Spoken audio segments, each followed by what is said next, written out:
Shalom, salam sejahtera di dalam kasih Tuhan kita Yesus Kristus. Selamat datang di channel SDG Kalteng Solidio Gloria Kalimantan Tengah, tempat di mana kita bersama-sama bertumbuh dalam firman Tuhan dan mengalami perjumpaan yang mengubahkan hidup. Terima kasih kepada Bapak Ibu, Saudara sekalian yang telah bergabung hari ini. Baiklah, kita bersama akan menyaksikan akan suara kebenaran firman Tuhan, baik yang berada di Kalimantan Tengah maupun dari berbagai penjuru Indonesia. Kiranya damai sejahtera Kristus senantiasa menyertai saudara dimanapun saudara berada. Hari ini kita bersama akan mendengarkan suara firman Tuhan yang sangat penting dan relevan bagi kehidupan bergereja dan berbangsa. Mari kita siapkan hati kita dan membuka telinga rohani kita, agar kita sungguh-sungguh mendengar apa yang Tuhan ingin sampaikan. Jangan lupa Bapak Ibu Saudara sekalian untuk like, share, dan subscribe agar lebih banyak orang dijangkau oleh kabar baik melewati pelayanan ini. Dan sekarang marilah kita bersatu hati di dalam doa dan kita bersama akan mendengarkan suara kebenaran firman Tuhan. Mari Bapak Ibu Saudara terkasih, kita bersatu dalam doa. Ya Tuhan Yesus, sekarang kami datang di hadapan-Mu dengan penuh rasa syukur dan hormat. Terima kasih karena Engkau masih memberi kami kesempatan untuk mendengarkan suara-Mu, untuk mendengarkan bagian dari firman yang mampu mengubah hidup kami dengan kuasa-Mu. Di tengah dunia yang penuh suara, kami memohon biarlah hanya suara-Mu saja yang boleh kami dengar. Diamkan kegelisahan hati kami, tundukkan pikiran kami yang sibuk, dan bukakan telinga rohani kami, agar kami sungguh mengerti apa yang Engkau kehendaki. Ya Tuhan, ketika firman-Mu saat ini akan disampaikan, jangan biarkan kami hanya menjadi pendengar, tetapi jadikan kami sebagai pelaku firman yang setia. Kiranya Roh Kudus-Mu bekerja bagi kami, agar kami boleh senantiasa memahami dan terlebih melakukan akan kehendak-Mu. Bersabdalah Engkau bagi kami saat ini ya Tuhan, karena kami siap untuk mendengarkannya. Amin. Hosea pasal 9 ayat yang pertama hingga ayat yang ke-17 diberi judul bagi kita, peringatan serius umat zaman ini. Bapak Ibu Saudara-saudari yang dikasihi dan diberkati Tuhan, tahukah Anda bahwa salah satu hukuman paling menakutkan dalam kehidupan rohani bukanlah sakit, bukan juga kehilangan harta, tapi saat Tuhan menarik diri dari kehidupan kita. Hari ini kita bersama merenungkan bagian dari kitab Hosea, melewati ayat-ayat yang akan disampaikan bagi kita, di mana Allah menyatakan bahwa Ia tidak lagi menyertai Israel karena dosa mereka yang terus-menerus. Dan pada Hosea pasal 9 bukan hanya tentang Israel zaman dahulu, tetapi juga peringatan serius bagi umat Tuhan zaman sekarang. Mari Bapak Ibu Saudara kita belajar untuk memahami firman ini. Bagian yang pertama, ayat yang pertama hingga ayat yang kedua. Sukacita yang salah ketika ibadah berubah tujuan. Di dalam Hosea pasal 9 ayat yang pertama tertulis, Hai Israel, janganlah bersukacita seperti bangsa-bangsa lain, sebab engkau telah berpaling meninggalkan Allah-Mu. Telah suka upah sundal di setiap tempat penggirikan gandum. Israel merayakan hasil panen bukan sebagai ungkapan syukur mereka kepada Tuhan, tapi dengan ritual Baalisme. Mereka menganggap kemakmuran berasal dari Baal, dan ini adalah bentuk perjinahan secara rohani, karena mereka mengganti Allah dengan berhala. Pertanyaan bagi kita, apakah kita bersuka cita karena Tuhan atau karena berkat-Nya? Apakah kita masih melihat Tuhan sebagai pusat hidup kita? Ataukah uang, kesuksesan, dan kenyamanan yang kini mengambil tempatnya? Sesungguhnya Tuhan tidak menentang sukacita, tetapi Ia menolak sukacita yang lahir dari pemberontakan. Bagian yang kedua melewati ayat yang ketiga hingga ayat yang keenam. Tanah terbuang ketika negeri perjanjian menjadi tempat pengusiran. Pada Hosea pasal 9 ayat yang ketiga tertulis, mereka tidak akan tinggal di tanah Tuhan.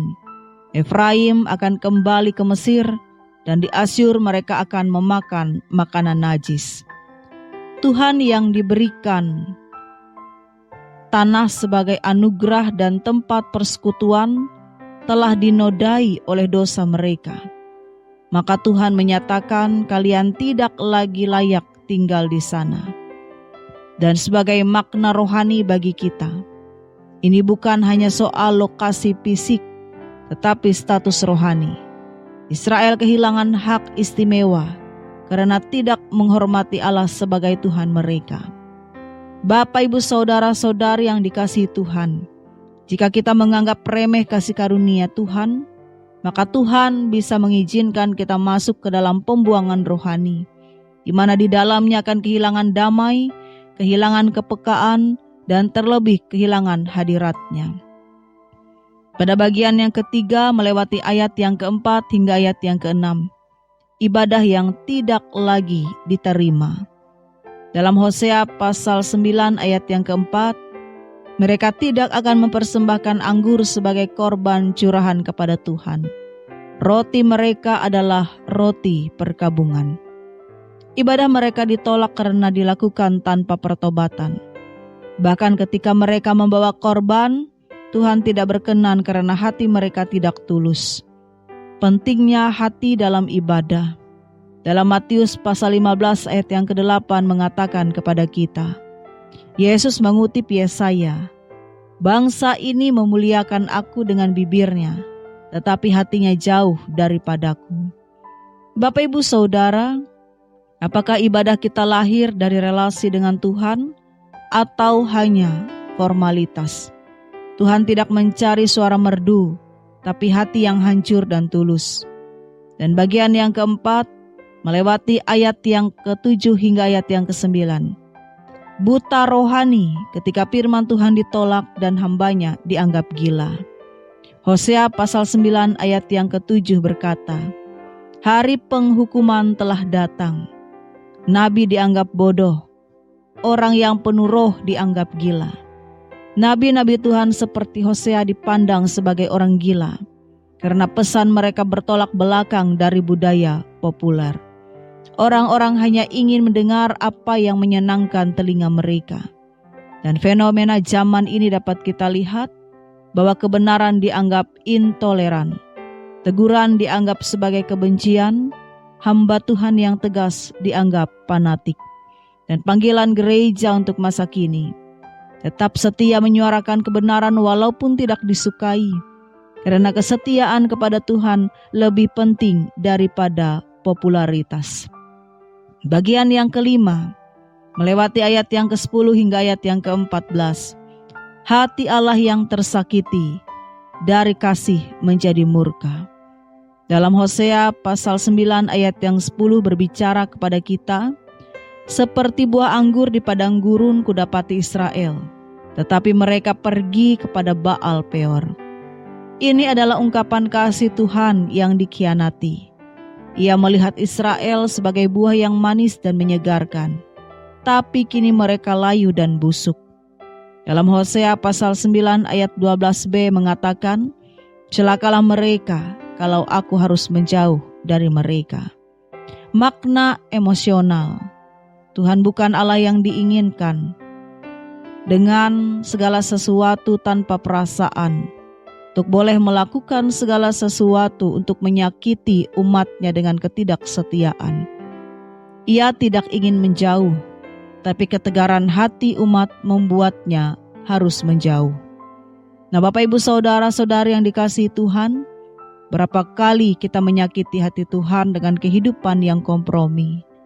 Kita menyanyi, "Aku mengasihimu," tapi hidup kita menyangkal kata-kata itu. Ini penting dan perlu segera kita ubahkan, baik dalam kehidupan pribadi kita. Dan bagian yang keenam, pada ayat yang ke-15 hingga ayat yang ke-17, Allah menarik diri dan penolakan terakhir. Hosea pasal 9 ayat yang ke-15 mengatakan, seluruh kejahatan mereka adalah di Gilgal. Oleh sebab itu aku membenci mereka. Gilgal yang dulu tempat kemenangan Yosua dan perjanjian Allah telah menjadi tempat kemunafikan dan dosa. Maka Tuhan mengambil keputusan terakhir, seperti yang kita lihat pada ayat yang ke-17. Allahku akan membuang mereka, sebab mereka tidak mendengarkan Dia. Bapak Ibu Saudara, catatan penting bagi kita semua, ketika manusia menolak suara Tuhan terus-menerus, akan tiba waktunya Tuhan berhenti berbicara. Itulah bentuk hukuman paling mengerikan, di mana Tuhan menarik diri.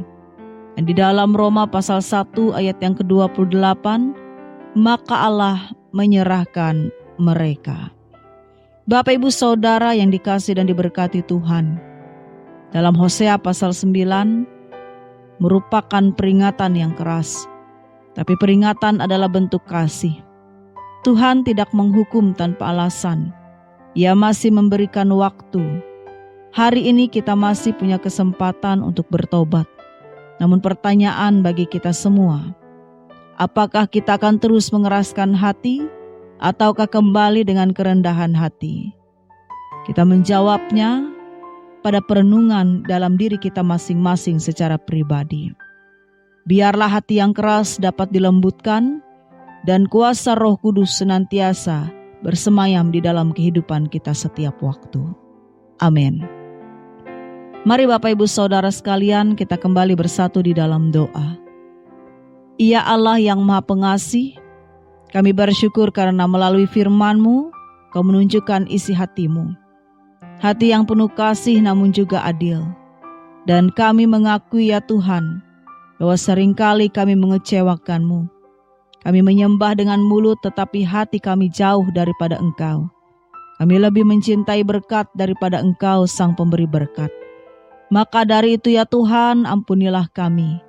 Janganlah Engkau menarik diri dari kami. Jangan biarkan kami hidup dalam ibadah yang kosong.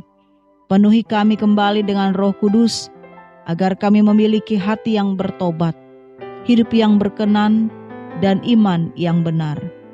Bentuklah kami menjadi umat yang setia, yang tidak hanya mengenal Engkau di bibir, tetapi juga dalam hati dan kehidupan kami setiap waktu.